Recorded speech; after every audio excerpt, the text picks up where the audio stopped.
Hello, entire internet. I am Richard of the esteemed podcast radio show type thing known as Deep Space and Dragons. And if you're listening to this in Alpha Centauri, podcasts are still totally a thing. I'm Richard. I think I said that already. You definitely did say that. I'm Carl. And I mean, I don't really know how you can claim that podcasts will still be a thing by the time this beacon of data reaches it. I mean, like that's like what, several hundred million light years away. Oh, it's pretty straightforward. Because this beacon is the podcast. So by the fact they're listening to it, that is what makes the podcast still exist. Yeah, okay. Podcasts are totally a thing until people stop listening to them. Exactly. Although I am deeply horrified that 20% of people don't have internal monologues. But that's unrelated. Don't have internal monologues. No, there's just nothing going on in there at all. And to follow that up with a not at all subtle jab, what's new in the Carlverse? Oh, well, you see, I actually have three things I want to talk about. Each one ending with a question, more nerdy than the last. Ooh! So you should go first. Okay, I guess what's new in the Richard verse, or the Vlad verse if you're feeling saucy.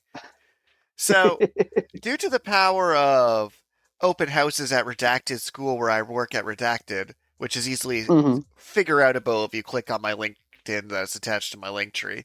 Come on, stalkers, put in a little effort. I can't do it all for you. So, because of that, I haven't actually had a day off in 9 days. So at some point, Oh, I get to cash this in for a 5 day weekend. But nice. I'm slowly sleeping into sleep deprivation on account of writing new chapters and submitting to literary magazines and Mm. work copy and all this stuff. And one of my job roles today was literally to go in the hallways and ask students how they're doing. Oh, That's great. It's getting paid to be how are you feeling today is pretty excellent. Although we found a circle that had just gotten out of a class, how are you feeling? It's would you believe we said we're all pissed off and angry? I'm yes, give us this feedback so we can plan events for the angry, anxious students that are you. See, we go yeah, around. okay. See, it's kind of a catch-22. So while working at Redacted Job doing something, one of the th- Jabberwockying. one of the things that well played is that we ask people how they're doing on this trademark emotion check thing, trademark. And the thing Hmm. is, it's weird, but we kind of want people to be doing bad so we can help them. It's Mm. we can't help somebody build up their mental resilience if they're already good, right? So it's Yeah. technically for us, if we go, how are you? And they're crippling anxiety. For us, that's kind of great news because then we can do something about it. And I'm not being evil here. We're just more helpful to the students who are suffering than the ones who are doing good. That is kind of interesting. It's one of those ideas if you're a firefighter going to a burning building, you kind of need to find the people who are in peril, not the ones hanging out outside. But I'm do I feel bad for being yes, they're on fire. Now I can put the fire out. Well, I don't know. Those ambulance chasing lawyers, they make a lot of money. I don't really want to be an ambulance chasing lawyer. Well, the thing is, the odds of that happening are substantially higher than they were last year, and are concerningly at a solid percentage. Instead of this being a hypothetical nonsense career, it's a no. That's a 1 or 2% chance now. Well, I mean, I imagine you probably wouldn't be literally chasing down ambulances like you see in classic movies, but No, I would get speed bumps installed in front of my office.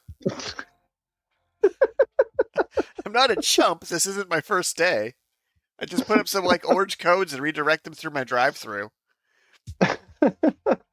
Drive-through legal advice. Please tap card for your drive-through lawyer. that would be pretty excellent. Well, actually, no, it would probably be mediocre advice, but I don't know. You can be pretty efficient these days. fair enough. And I guess the last thing that's new with me is one of my coworkers today was asking me for romantic advice for how to craft text messages for a person they're seeing, and I'm just something about that's just deeply funny that yes, excellent writer Richard Kivas would theoretically be good at crafting romantic texts, but also this person has no idea what my life has been up to this point to see how deeply funny the concept of me helping in this scenario is. Because it's like, yeah, in a vacuum, I absolutely have the skill set for it. Right. That's definitely true. Like You should be able to. hiring a romance writer to help with your text is a solid strategy.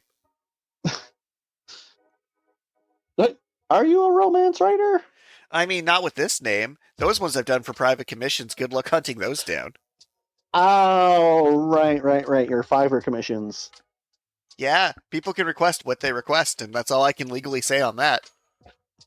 I'm also working I like balanced media, right? So there's usually a romantic subplot in my work or a romantic main plot because I like romance. So does most fiction. Fair.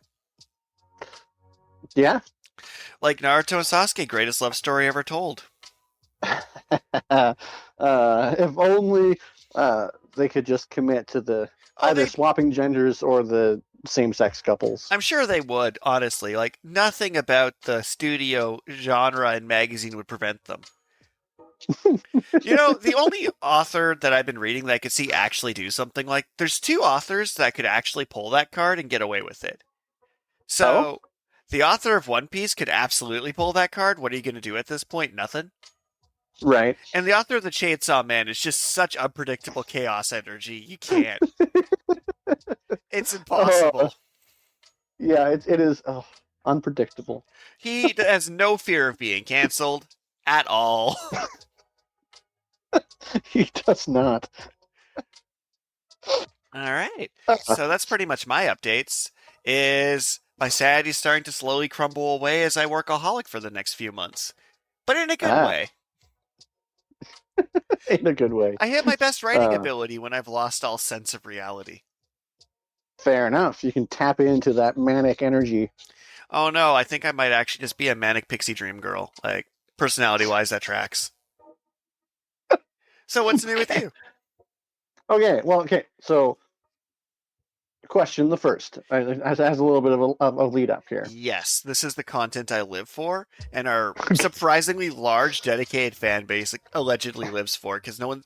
See, the funniest thing is, we get feedback, but we rarely get... people don't typically give you feedback on things they enjoy in context, so we have no idea what about our podcast works. So then we're just kind of committed to doing all of it forever. Okay, so we've talked before in our podcast about how people in kitchens specifically are often able to say outlandish and potentially offensive things. Ooh, I need to stop you right here. Jobs. I have a question for you. Okay. So you mentioned we've said a lot of things in our podcast, and this just kind of came to me, and I'm curious your thoughts. Do you think we've said all of the words to Romeo and Juliet across our episodes that someone could find those sound bites and reconstruct it?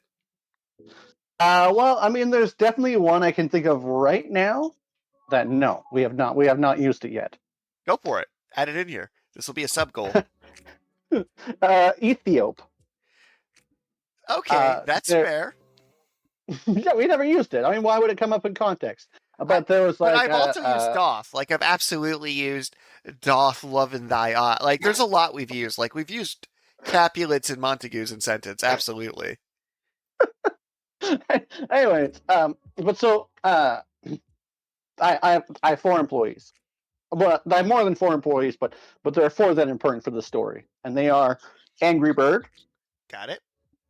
Social commentary guy. Oh, I thought they were going to give them all code names, but all right, just use definitions. That's probably easier to follow. Well, I don't really have a better code name for social commentary guy. He just really loves to talk about social issues like education, healthcare, politics. My instincts was Polly Parrot for him. Polly Parrot. Okay. Angry Bird. Polly Parrot. With Polly Parrot. Yeah, let's be nice. We just call him like Psyduck. All right, I'll take Psyduck. Okay, so we got Angry Bird. We got Psyduck. We have. I need to think of a better name, but nice guy. Let's go Flamingo. He is foreign. He has a fun accent. Iago? I don't know. Like that's Iago. Okay, okay. I mean, Iago's not a nice guy, but we'll go with it. um, and Baby Mario, which yeah.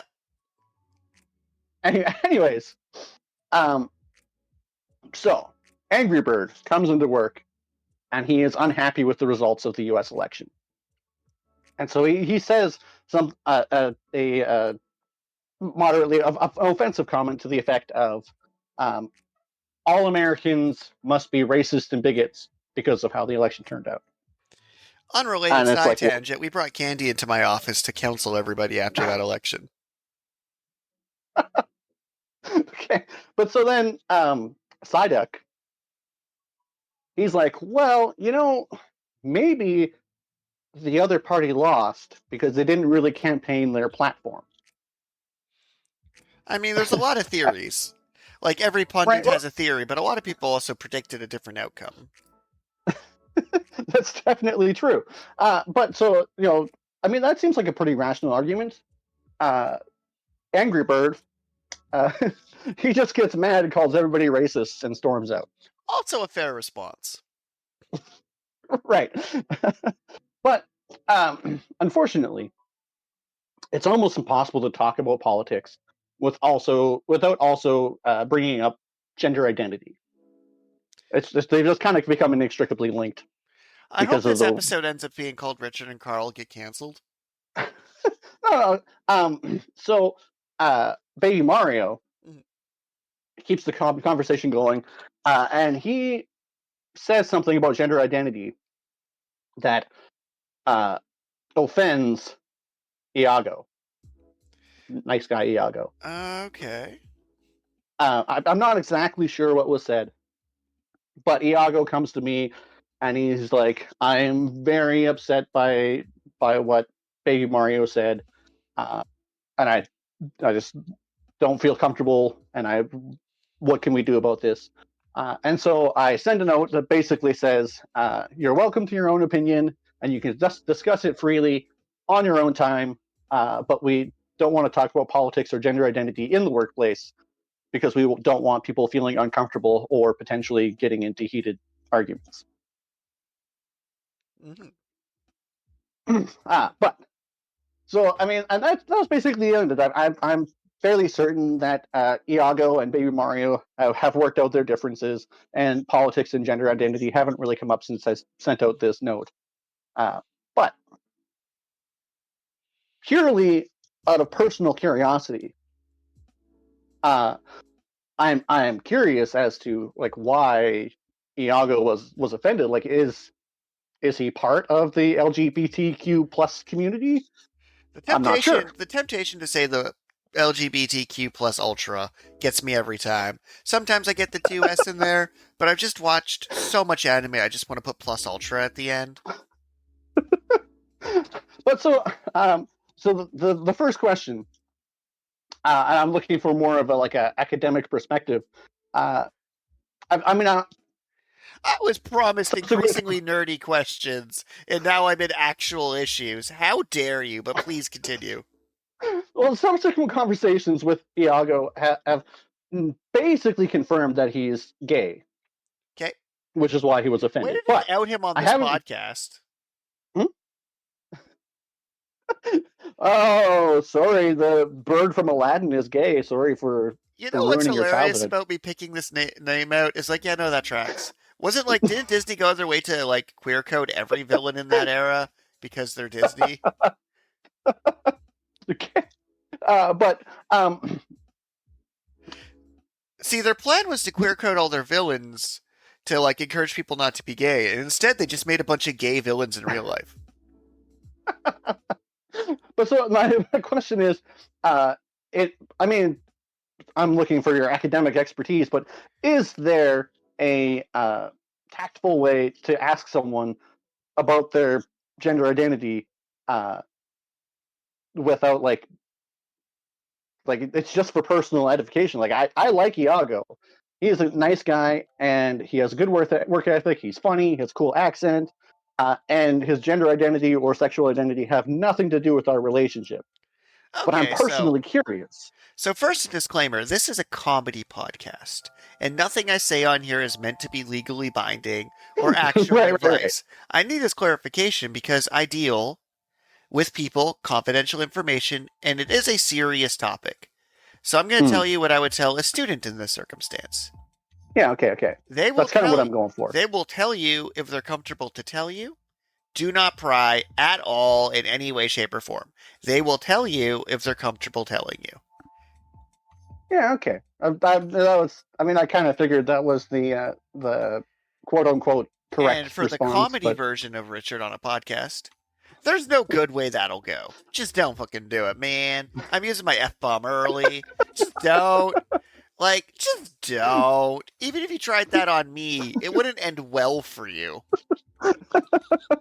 Because, but you're so flamboyant. exactly, like, if you're like, hey, maybe 10 years ago, you could have just walked up, but right now, no. As an employer, absolutely not. I mean, unless you want to start doing what colleges do, where they're determined they never pressure anybody, but then they put an anonymous checkbox at the bottom of the thing to identify, and then that anonymous identification is attached to your file for grants and bursaries. Well, see, that's kind of why I was a little bit curious about your perspective. Like, it's just like intellectually, I know you should just never ask, but like emotionally, I'm just so curious. Well, it's really funny too, is like in the college environment where everyone's so open. I've never been in a situation where I would have to ask in the first place over the last X number of years. People just come up Hmm. to me, I'll be sitting there eating a mango, and they'll be like, so here's my entire traumatic life story. And I'm Right. like, I no longer want this mango, thanks.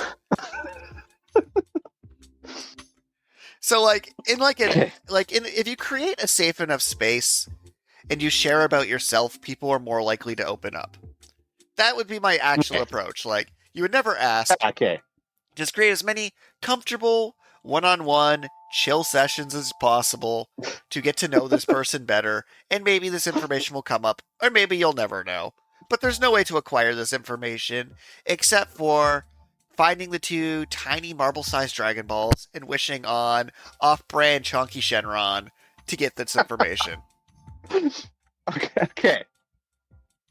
So, So TLDR, top, don't go up to Mhm. asking people about this thing, especially right now, when, like, for all they know, you're trying to make a mass deportation list.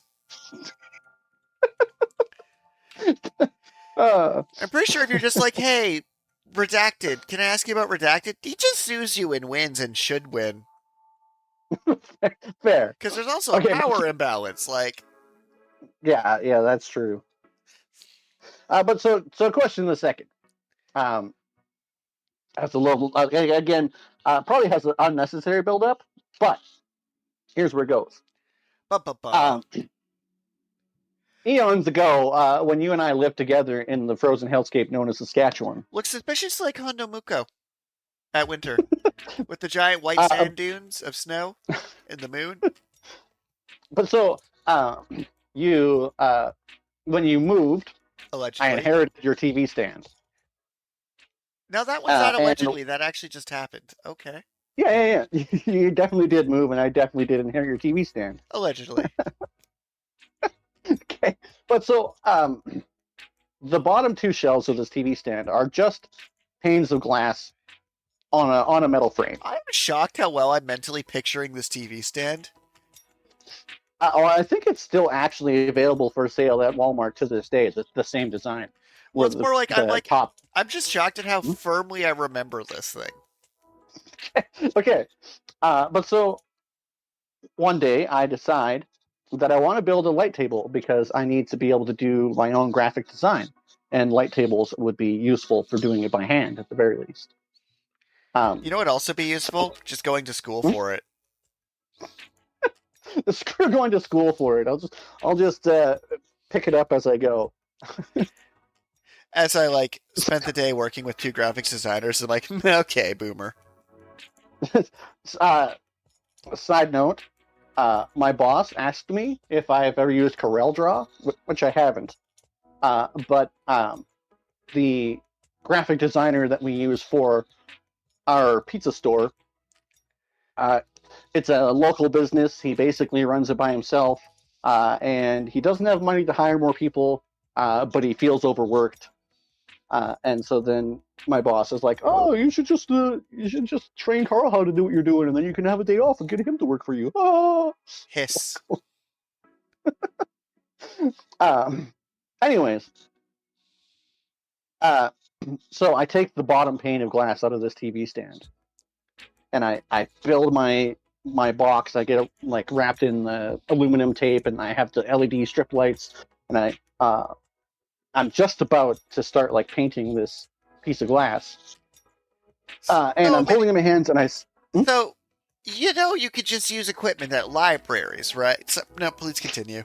It's fine.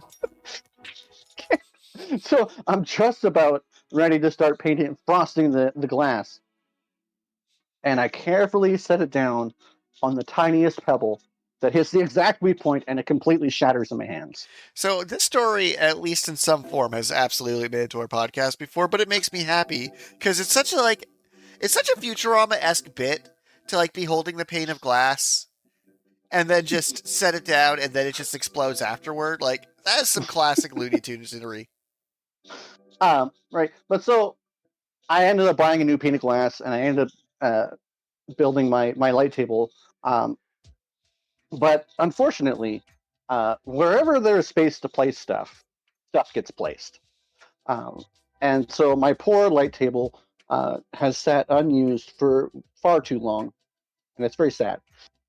But so then I was thinking about how you said that talking about movies isn't call core enough for our audience. Yet again, as I mentioned earlier, this episode, I have no way of confirming what's Carlcore enough. What brings in our audience? People are not filling out surveys. I'm not bothering to make a survey. Anyways, However, the main reason I pointed it out is we had spent, I don't know, about a fifth of each episode on horror movies over the last 20 episodes. So I thought, let's mix it up a bit. It was October. Yeah, you did nothing wrong here. Not all quips I make mean you change your life. Sometimes they're just quips. Sometimes I really need to get more used to how much power I apparently have. Where I'll say something like, "Hey, you shouldn't jaywalk." It just giasses somebody, and their body goes into convulsions against it. You see, I thought I was a warlock this whole time, but what if I've just been some super powerful bard? Using vicious mockery, that would be your number one skill for sure. Yeah. My vicious mockeries are savage. Too bad I mostly use them on myself. But so, I was thinking about how my light table just sits unused, and I'm like, you know what?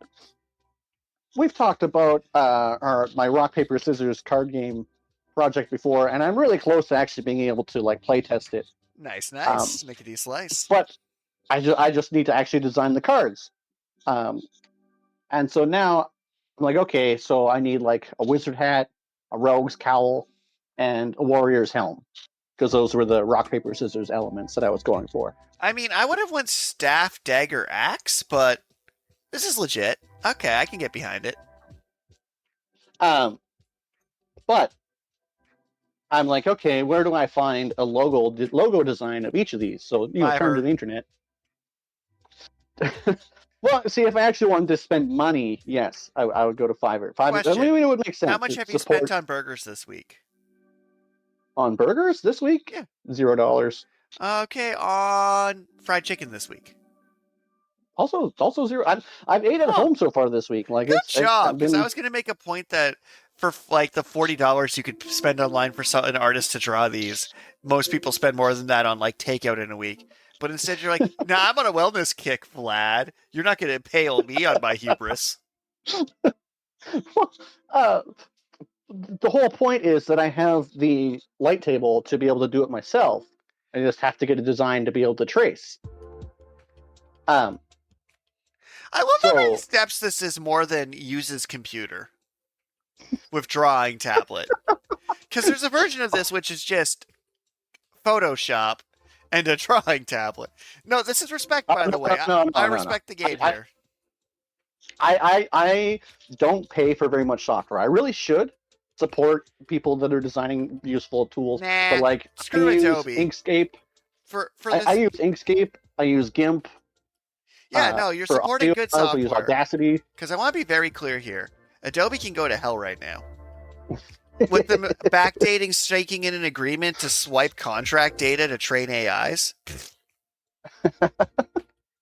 Adobe, if you want to sponsor this episode, bite me. Well, ironically, that's kind of where this is heading because a wizard hat was pretty easy to find.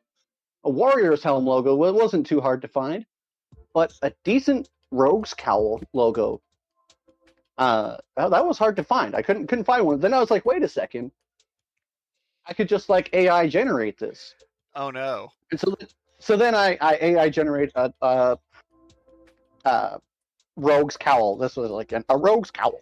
Just for Um, anyone listening right now, a great source of stock images is a lot of museum databases will have tons of them. yeah, that might actually have been a great place to start. But I turned to The I don't remember which Darkness, AI service I used, but Skynet, The Matrix. rogue's cowl, and for whatever reason, they're just like every rogue's cowl has to have a face.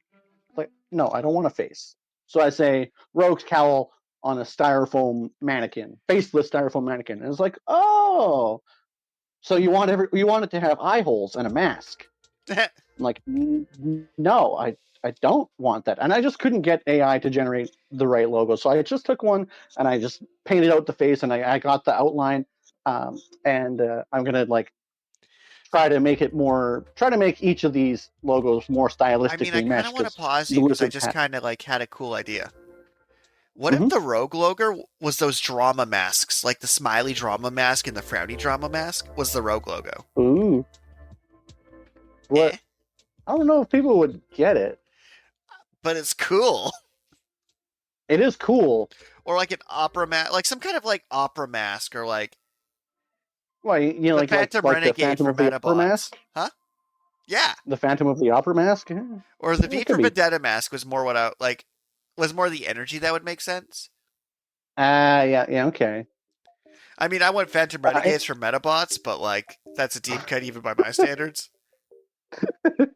okay, but so the more nerdy than the last question is, um,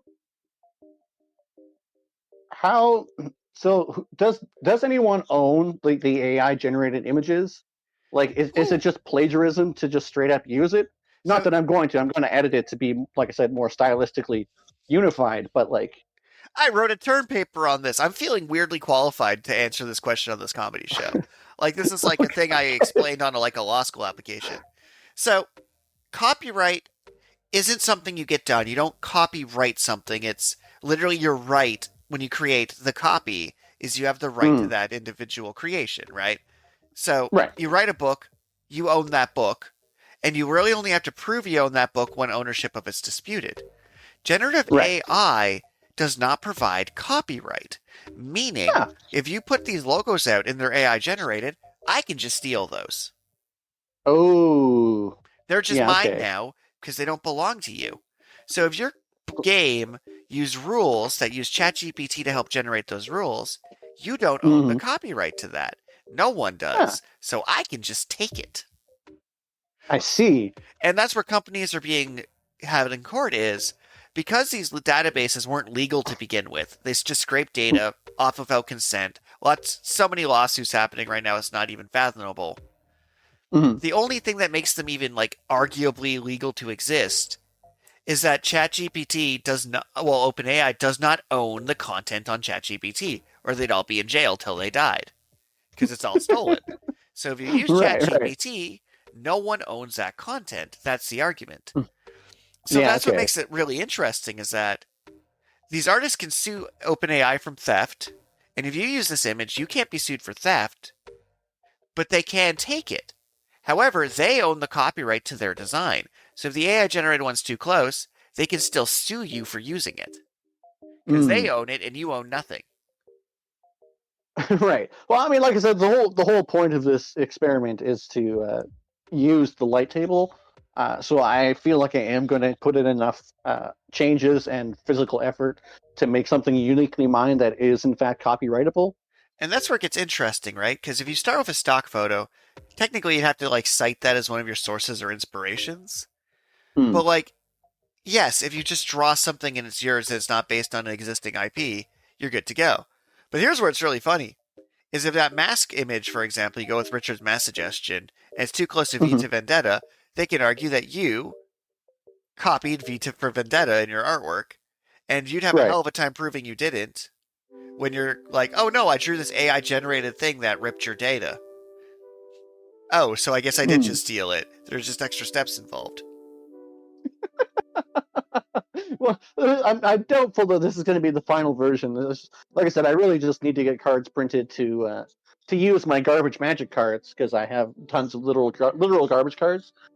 When I came to visit you, I bought a Dollarama pack of magic cards, Ah, yes, you did. right? And as you pointed out, there's no value in there. But But it's fun. I can't help myself. I go to Dollarama, I see it. It's $1.50. It's like, oh, that's that's more cards than what are in a normal pack nowadays. Not only that, but it's like cheaper than the cardboard's worth. It's kind of wild. You know, one of the best uses Yeah. of those though is using a hole punch to use them as D&D minis. Because all you do is you buy a stack of washers, hole punch out the artwork, and then glue them on a washer, and you got sick tokens. Or like or if you use like little plastic standees for them, like like Mm, wedding place card holder standees that are like 50 cents at the dollar store. You just kind of yeah, cut out your artwork on the card. I that is a great idea, but um, I talking about garbage cards. For some reason, the Dollarama Magic Packs have started including cards from Unfinity, That is and that makes me sad. hilarious. That makes me sad because those ones are literally garbage. They're not useful in any capacity, and thus I have collected well over 200 tokens and/or other garbage cards that I could fill sleeves and then just sleeve my rock paper scissors game using garbage magic cards. So, you know what's really fun about doing that though? Is sticker paper's not that expensive. So you can literally use a regular printer, print them sized on Ooh, sticker paper, peel them off, and stick them on the magic cards. ooh, huh. I'll have to look into that sticker paper. Because that one's just fun. But so I guess the other half of the AI question is do you think it's all right for artists to use AI as a tool in that kind of capacity? Nope. Huh. So, in Canada, there is no fair use clause that America clings to, right? Mm-hmm. So we don't actually have the legal protection of parody or inspiration that America Mm. does that builds a lot of their things. We also don't have the you can't copyright games rules law at all. So Right. if you use AI as part of your process, not only do you not own it, you are tactly giving someone revenue for theft. Ah. So I know people whose art has been swiped by the machine. The fact that Okay. OpenAI just isn't straight up in jail, note this is a comedy show, don't sue me, Right. is baffling to me. Because it's Right. just theft. So, like, if you were to literally be like, oh, I'm an artist, so I want to look at some paintings. So they see a bunch of artwork in the back of a truck and some dude sells you it for $50. Okay. That feels questionable, right? Like, even if you're using that to then trace, that's sketchy. It's Mm. like how people would go to artist alleys at anime conventions and do up prints of other people's artwork and sell them. Yeah. Okay. And they'd be like, well, no one owns the artwork, man, because they posted it on the internet. I'm like, no, someone owns that. They made it, so legally it's theirs.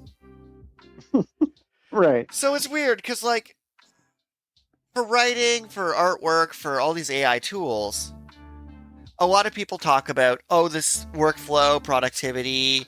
I've heard people make arguments for equity. But the people who are usually pro AI are trying to sell your data. Like, it's Mm. almost always AI is good, so you should use my tool. Also, it says here that my tool steals your data and sells it to AI. So it's like, Right. I just go on Fiverr and pay a dude $30. That's kind of where I'm at, is like, if you're going to use it for anything other than like personal use, like I used Mm. an AI gen to show you a picture of a three-eyed raccoon the other day. Right, because it had to be biblically accurate. Correct. So for just looking at a concept, it's fine. But if you're to publish that or put it in a book, and I can't stress this enough as an artist, just pay someone the $30. Like, come on. Think about how long you spent Okay, here's some girl math for you, or guy math, or non-binary babe math for you.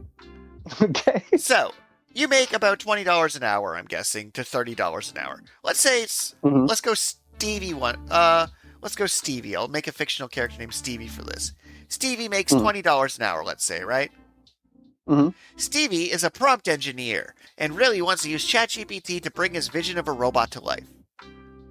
So Stevie spends 5 hours reiterating on Midjourney, gives Midjourney $20 to keep doing it, and makes this robot artwork that's kind of what he wants. Okay. Had Stevie went and worked at his job for 3 hours instead, that was enough money to pay an actual artist to make exactly what he wanted. Mm. So people has this fallacy, when they think something's free, they forget about time cost. Right. So if you have an AI write your book, like say you're like, oh, I'm going to fiddle with prompts until the text nearly matches what I want for my monster investigation story.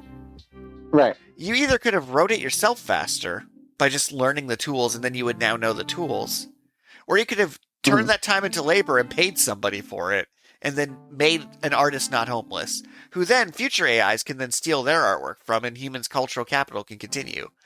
Because every piece of content on the internet before 2016 is going to become one of the most valuable historical artifacts, because the AI is just going to hit like a synesthesia point where everything looks the same, because it all generates average content. And then novel content will be necessary. It's kind of like herd immunity. We're like, AI is slowly going to poison all dialogue to be the same. We're actually hitting the point where people are using ChatGPT to make an email look fancier, and then the person on the other end is using ChatGPT to turn it back into plain language. So it starts with "Sup, Carl," puts it through AI, then then Carl reads the AI message, puts that through AI to make it in clean text, and it turns back into "Sup, Carl." That's pretty funny. Where it's like, yeah, no, it turns out like a typo-riddled Richard message is easier to read than if I use a machine to do it nicely, because it just fills it with pointless bullshit. Yeah, you did send me that one AI generated message that it sounded like it was an advert. I was like, are you serious? Is this an advertisement for Dragon Ball Z? Like, what? Why? See? That proves my point pretty perfectly, doesn't it? That it just comes off as corporate soulless copy, when literally just me going, yo, what do you think would be a good anime for branching storylines? And with my disability, my texts are not great. But apparently, the correct, grammatically perfect piece of internet copy was just less appealing to you. It was very jarring, that's for sure. And that's what all communication is going to be, is everything's going to sound like a commercial, because that's what most content is.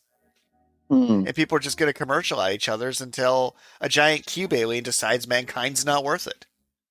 Yeah, well, I mean, maybe I'll have the right answer this time.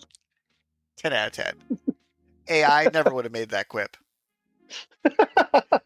Did I answer your question, though? Because you got me in, like, one of my special interest ramble topics.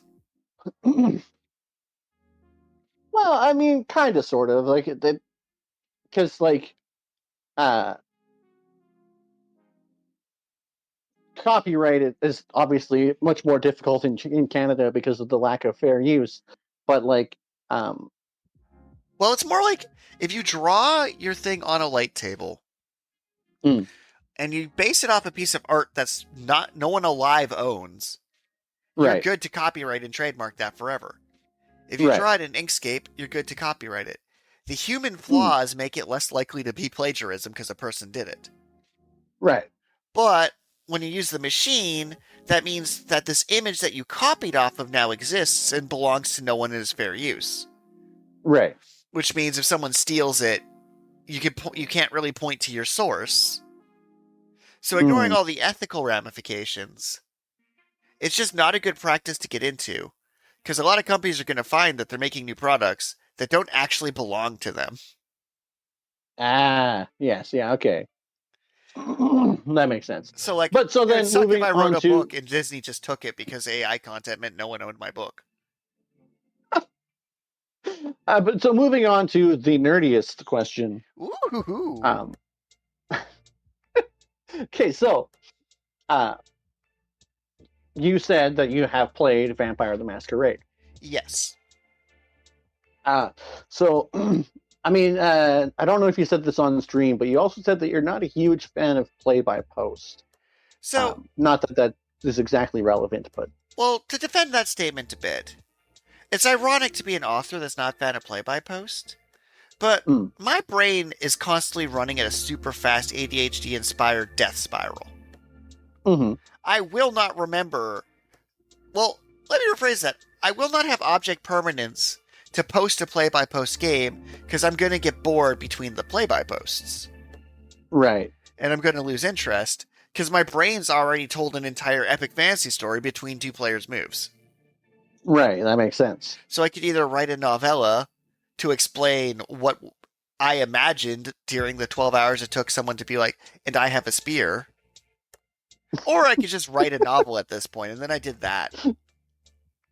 Like, actually. All right. But conceptually, That's I'm funny. not against it. It just doesn't work for me.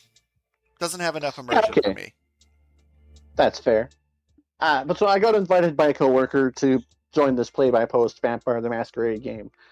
Um, and honestly, I'm feeling okay now.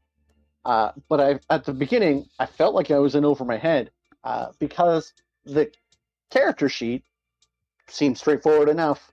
But then um, the touchstones and convictions are mechanically important, but you just kind of make them up. Your ambition and your goal mechanically important, but you just actually just kind of make them up. Uh, and like then there's you get your disciplines, and it's like, okay, I'm going to choose a discipline. It's like, okay, well, you have level 1, 2, 3, 4, 5, and you have to choose one from each level for each dot. Uh, and it's like there are just so many seemingly mechanically important choices to make before I even start the game. Um, and I really appreciate the level of customization you give to this character, but I'm like wondering if there's like a more simplistic way to give that character customization while not forcing you to make so many mechanically important choices before you even play. So what's interesting is degrees of game crunchiness have been a big discussion point when I was doing a lot of my TTRPG club things, right? Mm. Like, for example, ninth level games polymorph system, you literally just pick your size of dice, and that determines your odds of rolling for strength, intelligence, what have you. So the size of your dice is basically your character class. And then your Okay. edges are you literally just write three things that give you advantage. So you could literally be like, I'm a helicopter sniper, and then you'd get advantage when doing helicopter sniper things. So it's a very Right. straightforward basic game. And Mm. likewise, like the fate core system, you can light whatever you want for your edges and boosts and abilities.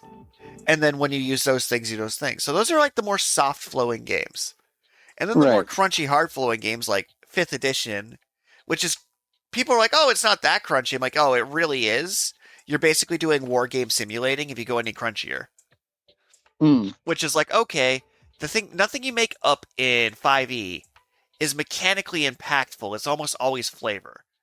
Right? Right. Like but they decide that, oh, we'll just use DCs and skill checks rather than figuring out exact movement distance and mathematics and what have you. Right. So I ran into a similar issue with Critical Role's Daggerheart game.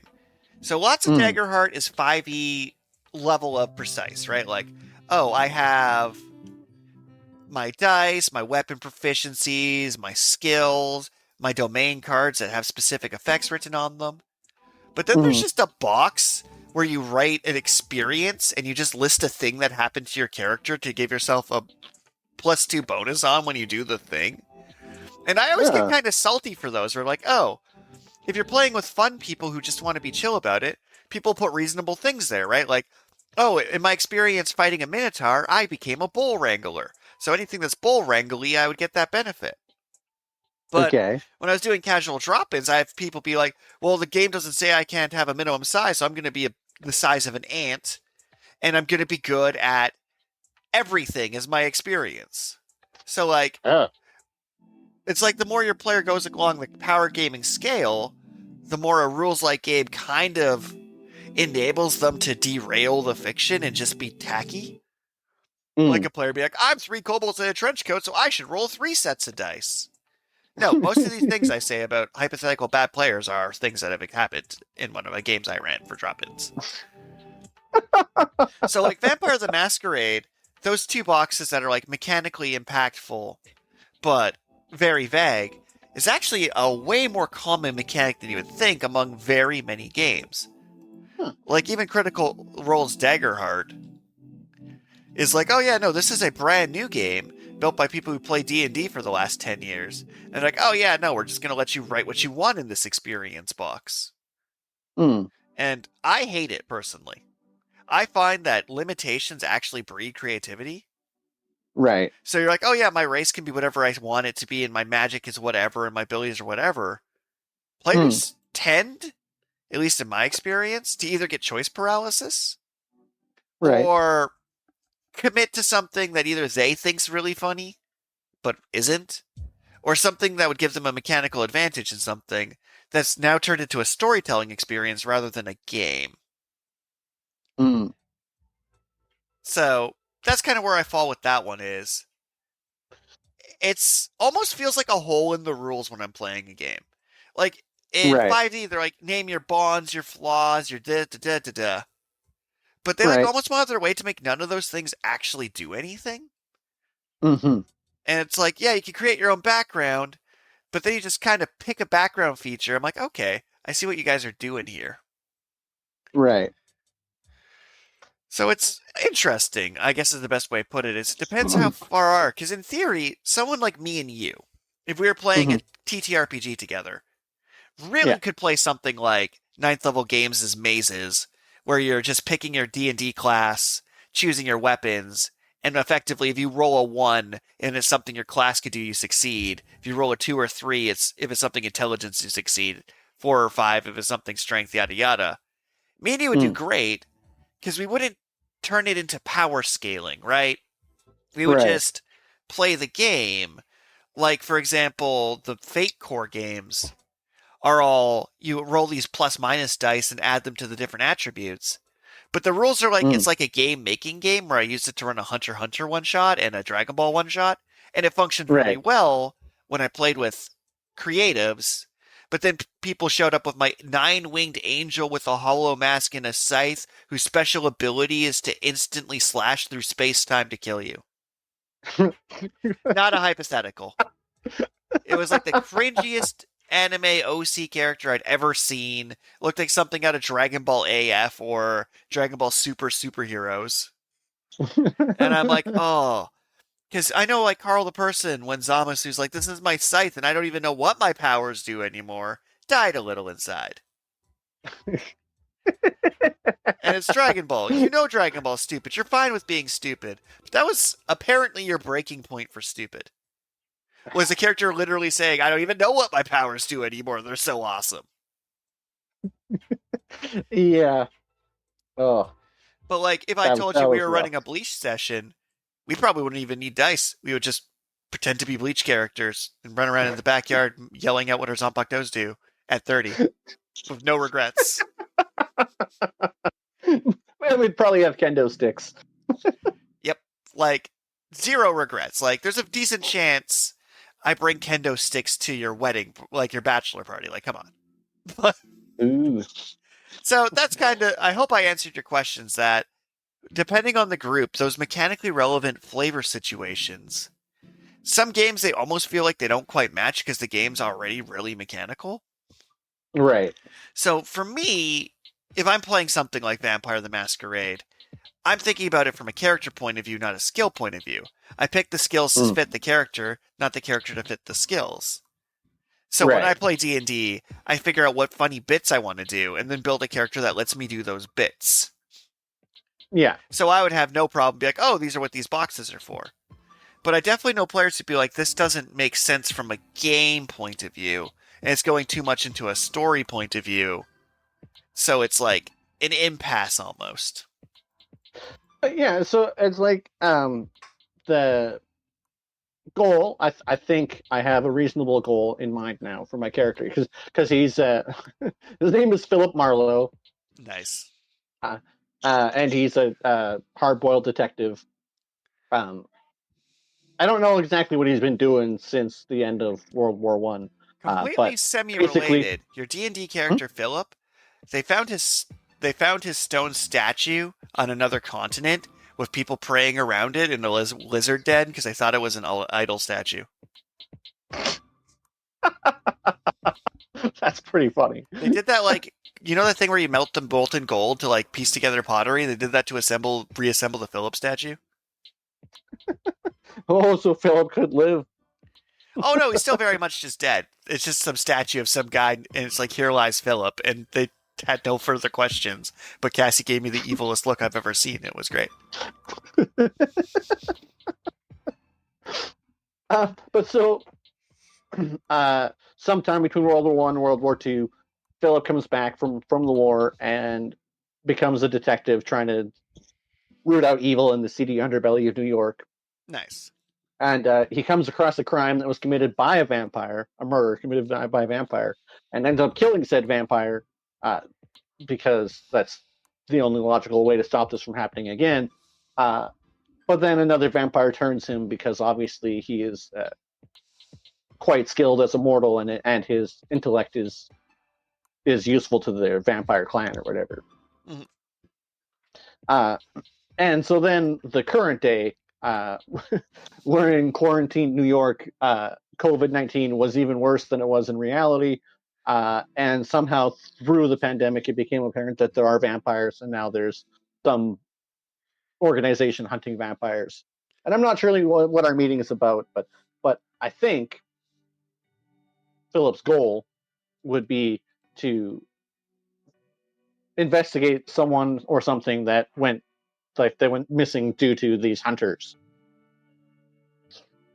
Okay. But I'm having a hard time figuring out his ambition, which is going to be relevant because you have to act according to your ambition to like restore humanity So my or first something along thought those when lines. looking at those boxes is I always go back to the narrative trope of the want and the need, where what the character actually needs for their story arc versus what they think they need for their story arc.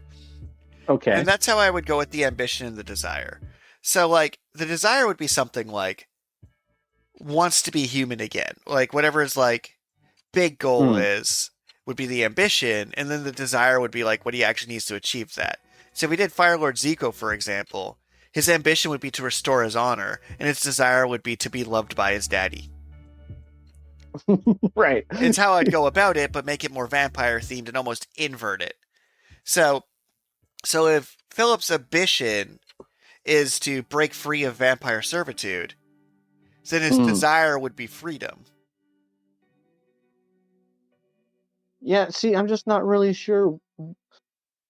The character Philip Marlowe, the only book in the series that I read is called The Big Sleep, and it was quite a good book. But he doesn't. His goal is pretty straightforward. He just wants to solve the crime. Well, you gotta kind of go a layer deeper from that. Like, what is it internally that solving the crime would help him realize?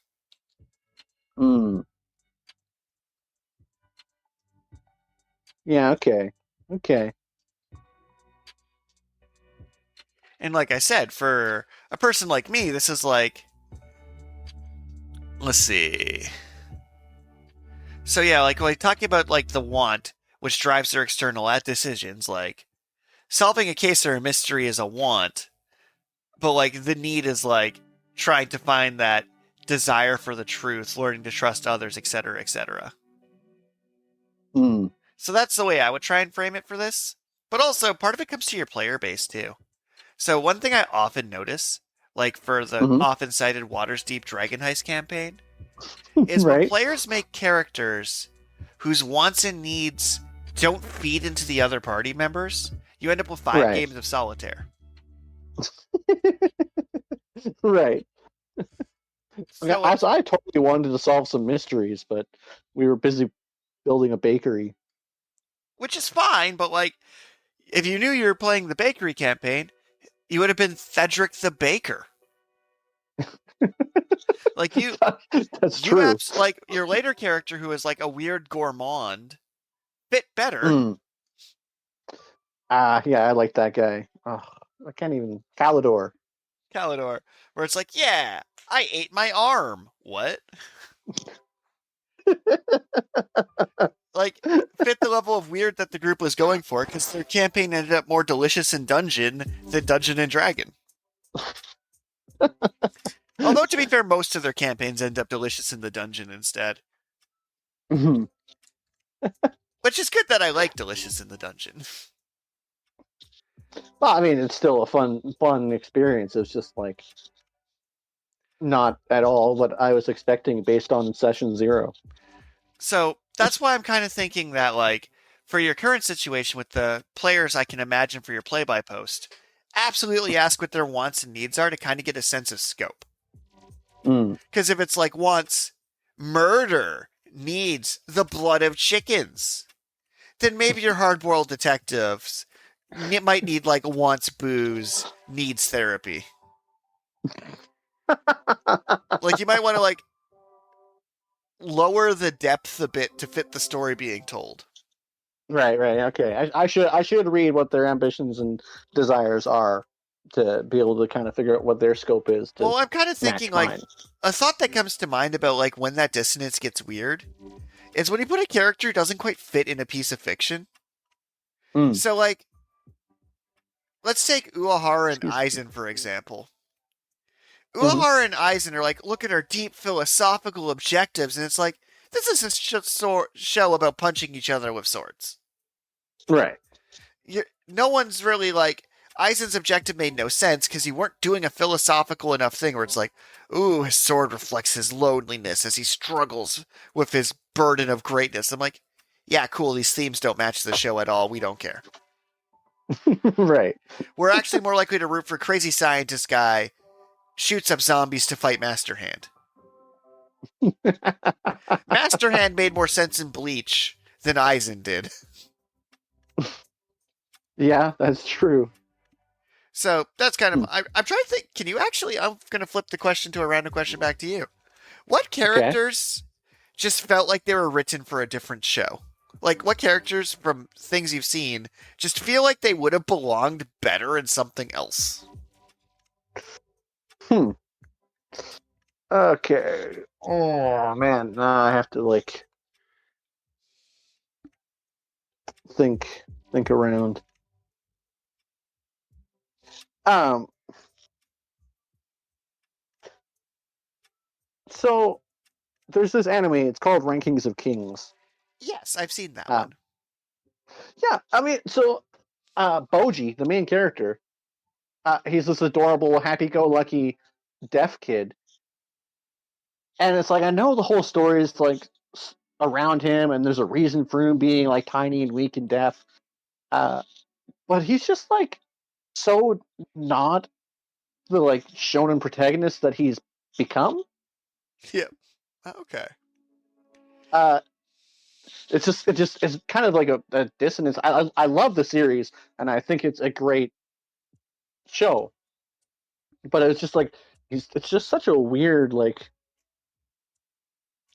So another one he's that like the superpower character. Yeah. kind of comes to mind is the way they wrote Deku, where so they write Deku from episode one of My Hero of I study my enemies' quirks, I write them down in notebooks.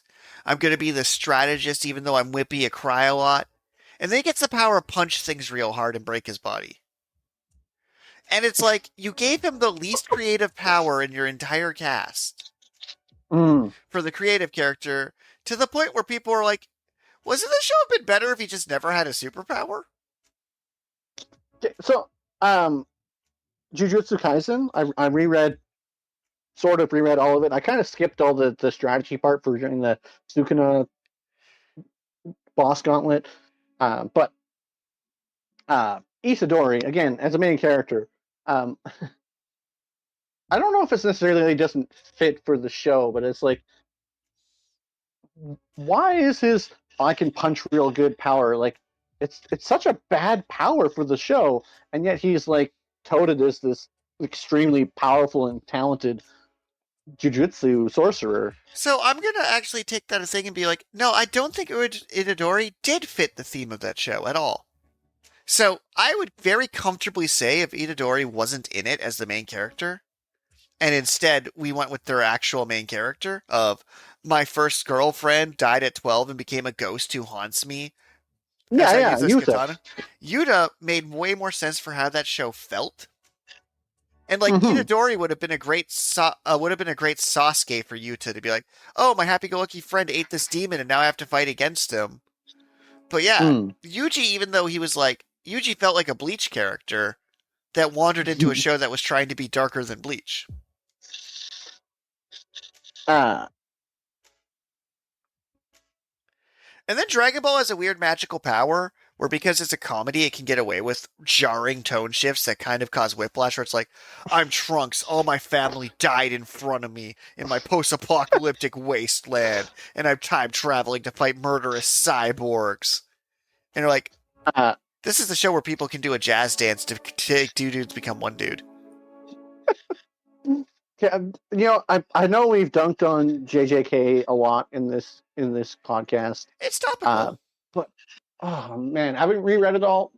Um, Firstly, my first observation is that uh, Itadori probably does have a sorcery, Yeah, uh, because there's at least like 3 times in the series where he inserts himself into people's backstories. which is funny for me Just like specifically for many reasons.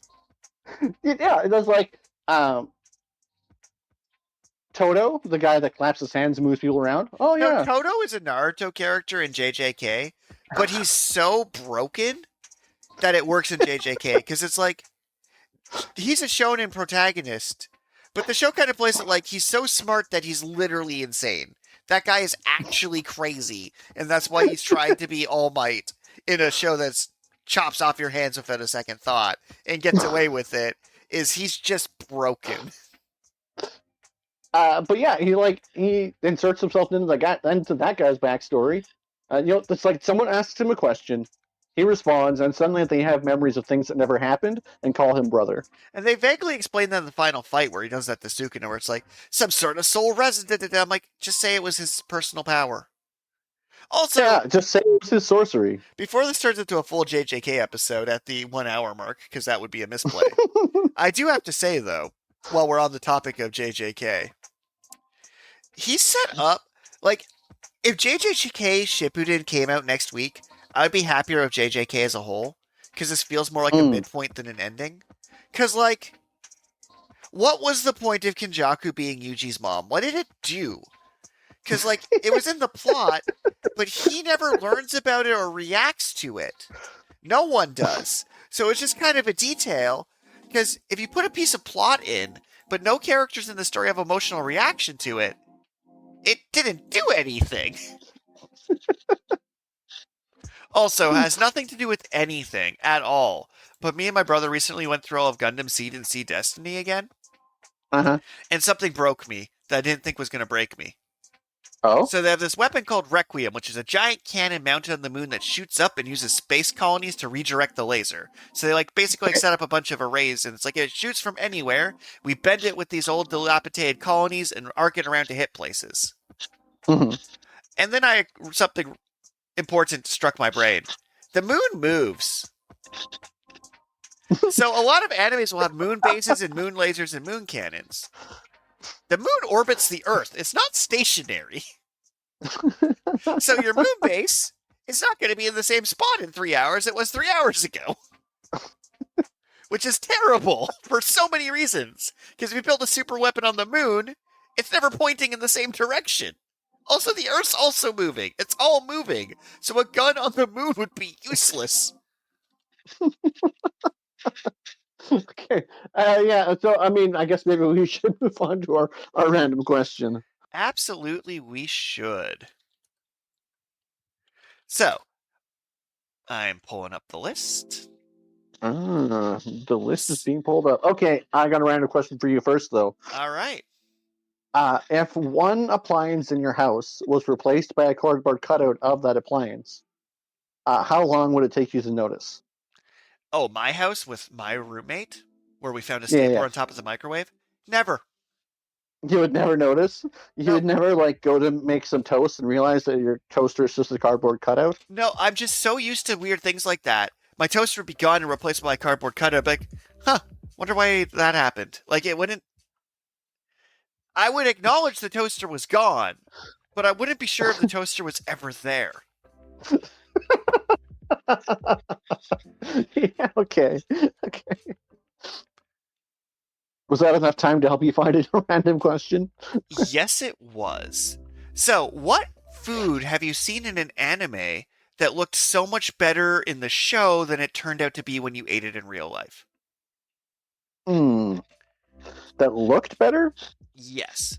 So, my answer is the time Germany actually brought back those red bean paste buns, and I'm like, this sounds delicious on anime, like it's a dessert. And then I was not a fan. Tasted like sand. Was very disappointed. My palate was just not refined enough for this.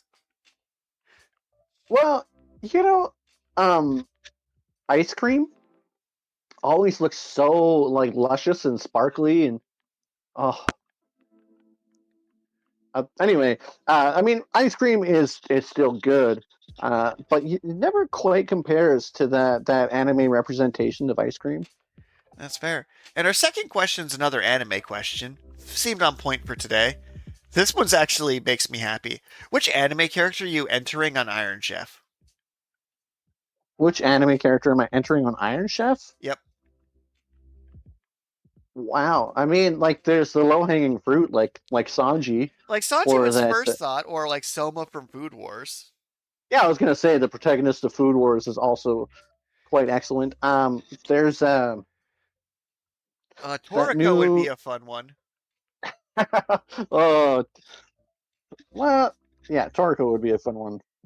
So, There's that new housekeeping manga, the yeah, that he Hima, seems like whatever.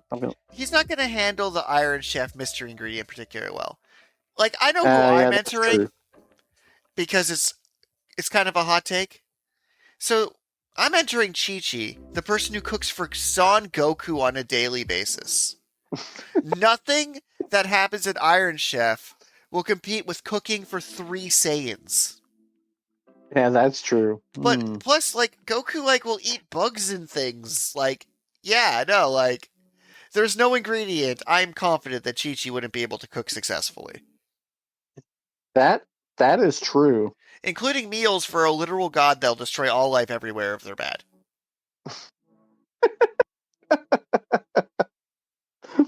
Hmm. Who? I'm looking. Like I'm Ooh. hoping for a wild pick from you. Well, Lloyd from Spy Family, I mean, Mr. yeah, I Forger. guess like you're right, but like, see, the problem is we started with Sanji. We're both like, neither of us gonna pick Sanji. Sanji would beat Lloyd. I don't know, because Lloyd would already have intel on all of his opponents, and he would already know what the secret ingredient was. Yeah, but Lloyd's intel on Sanji, where it's like, you mean he was a genetically engineered super soldier that likes to cook? Like, I don't know if facts help you in a One Piece fight. They might hurt you. But this is an Iron Chef fight, and I mean, Sanji is supposedly a great cook. Where like I'm confident Chi Supposedly. Chi would beat Sanji at cooking just due to power scaling alone.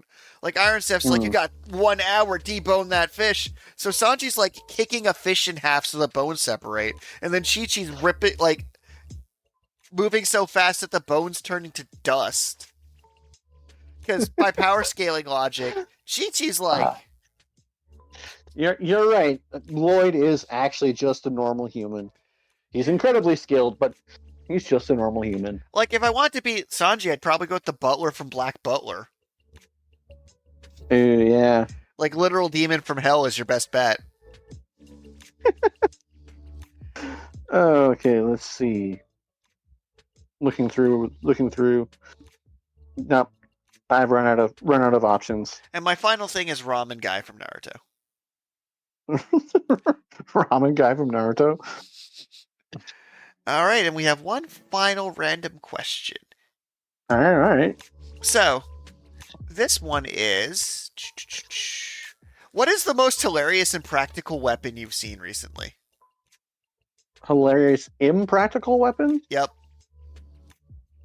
My default is always the arm-mounted gunpowder pile bunker weapon, where instead of just shooting a spike, uses gunpowder to use the spike, so the spike has more kinetic impact going like an inch.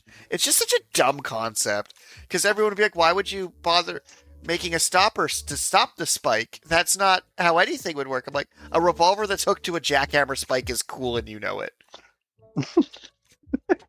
That almost, my editor for my first novel is like, no, you can't just give your main character the impractical anime spike weapon. I'm like, but he has super strength. Like, he actually totally could work it. It's like, but it's stupid. Mm. They like couldn't visualize how I was describing this weapon, which I guess if you've never seen one in anime, it would make no sense. Oh, oh man! Now I Your worst part is you gotta want to think. be like the switch axe from Monster Hunter, but you can't bring yourself to admit that it's impractical. Oh, the switch axes. Well, all of the weapons from Monster Hunter are extremely impractical. They're way too big. Even as styrofoam models, you can hardly carry them. You're just not trying hard enough. But I mean, the gun lance is actually pretty hilariously impractical. That is fair. Also, because Uh, it keeps coming up in anime, I have to say it. Boomerangs only come back when you miss. And as soon as you apply that rule, every anime boomerang becomes a terrible weapon. Like Sango's Harai Coast, if it hits the thing it's trying to hit, doesn't come back. It's like the idea of you're throwing a giant boomerang on a flying cat so you can catch it's cool, provided it's sufficiently magical. uh, hmm. Giant boomerang is pretty impractical. Let's. And common. Giant boomerangs are a staple of uselessness. Yeah, but you know what else is a staple of uselessness? Sharks with frickin' lasers on their head. How dare you? However, I want you to know I once played an FPS game for PC that one of the weapons was a shark gun where it was a laser pointer and then land sharks came up and ate the target at the end of the pointer. Oh, You want to say it's that was sort impractical, of but the you random love it. question. Oh, I love it. But I mean, um, I did have a random question. Ooh. A different random questions besides the cardboard cutout one, which was, what would you do if you could swim through rocks like a land shark? Tax evasion. Tax evasion? Tax You're evasion. just gonna like swim through a wall to get away from whoever's trying to tax you, or like, I don't know what I would do. Like, the thing about that power is I'm not a particularly good swimmer. And, like, yeah, I can break into places. But it's like, it was a line that some atheist TED Talk gave a while back that was like, without a code of rules to enforce, what's to stop you from going around and murdering and crime all you want? I'm like, I do go around and murder and crime as much as I want, which is none, because I have no desire to do that. That's kind of my thought. Like, yeah, I could swim through stone to like commit crime, I guess, but like, I'm not interested in doing that. So I don't like. yeah, Normally, I have some sort of fun gimmick use for like, what would you do with this weird power? And I'm like, honestly, not a whole lot. Like, if I could swim through everything, I don't know how much that would increase my swimming content. And if it's just rocks, what happens when I hit a metal pipe? Does it just go through my arm and kill me? well, see, when you play Monster Hunter and like the monsters are just like swimming through the ground and then jumping up, they're not burrowing, they're not displacing the dirt, they're not leaving a hole behind. They just jump up and then can immediately stand on solid ground. I ran into that problem running D&D last weekend. So, Oh, I learned dragons have burrow speeds. okay. So they went to this death mine, which was a bunch of... It was a blue dragon painted red. Okay. So they'd get all their anti-fire gear, and then haha, surprise lightning bolt. There was water Right. at the bottom of this and a bunch of mine carts, like think Donkey Kong Country style mine cart tracks.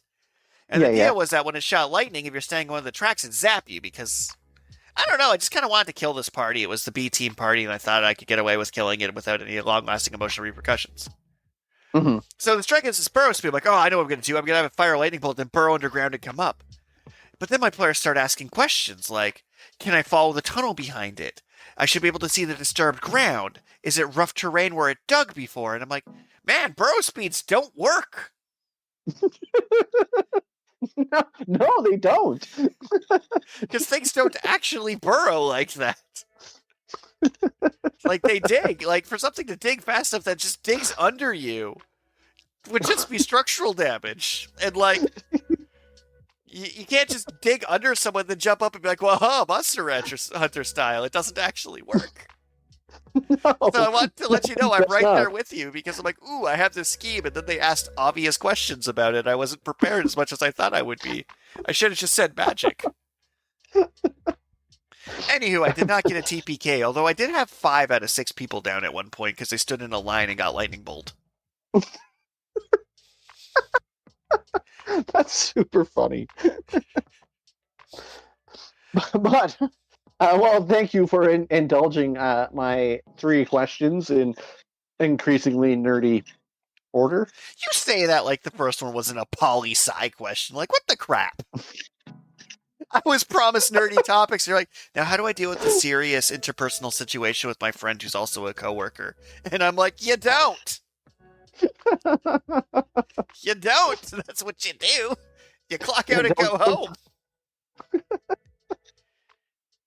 Well, yeah, I think I handled that situation as best I could, and I believe I resolved the issue. But Just do what I do. Sit on a bench cross-legged and they'll just come up and tell you. because they're assuming your gender identity. Which I mean, Men don't sit cross-legged. To be fair, I trip a lot of various beige flags, so I'm not surprised when people reach the conclusions they reach. But I digress. Thank you, everybody, for tuning in. I am sure my random incoherent monologues about the legal system and deep, serious conversations on political topics about presidential campaigns is absolutely what I was going for. Yeah. Yeah. Yeah, and we promote self-care. You know, go hydrate, exercise. Maybe build a snow fort if it snows where you live. Oh, and post in the comments who you think would be the best anime cook to win Iron Chef, because I would love if we had enough contenders to do a future episode where we're just like, here's who people think would win anime Iron Chef. It's not Meliodas. No? No, it's very specifically a plot point that his food is terrible and will kill you.